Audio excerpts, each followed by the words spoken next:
dengan ayat inilah saya mengubah hidup saya. Wow. Dulu masa kita habis belajar, sebelum habis belajar lagi saya dah fikir tau. Saya dah tak dapat skor dalam peperiksaan saya. Faham? So contohlah saya masuk CGPA kan. CGPA dia saya sepatutnya kita target 3.3 ke atas. Tapi saya dapat 2.88. Betul. 2.88. Oh. Orang tinggi kan tak bagus. Sebenarnya tak bagus. Dia yang cakap Macam saya. Saya pun sama. tapi 2 you point. tempat lain lah. You dekat US, I dekat Malaysia. Tapi maksudnya dia tak bagus lah. Dan dia adalah sebenarnya 3 lebih tu pun sebenarnya bukan tinggi sangat. Kan dia yang power 4 kan. Tapi I kata I boleh ukur baju di badan sendiri kan. So I target 3 lebih tapi tak dapat. Faham. Jadi pada masa I fikir, adakah saya tak boleh berjaya?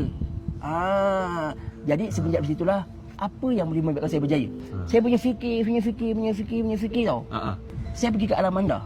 MPH Alamanda. Okey. Jadi jauh tu I berfikir lah, I Okey. nak jadi apa ni nak kerja apa. Macam-macam hari-hari I fikir benda tu tau. Okey. So satu hari ni I kata macam mana I nak berjaya jadi I teringatlah ayat pertama ni Iqra. Wow. Ayat pertama ni Iqra. Wow. Jadi I mulakan perubahan tu dengan membaca.